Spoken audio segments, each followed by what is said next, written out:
You ask Tiger to solve.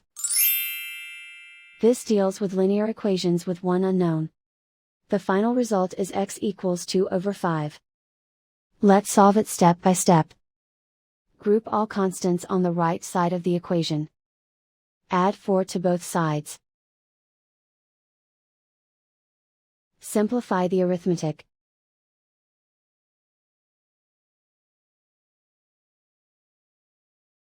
Isolate the x.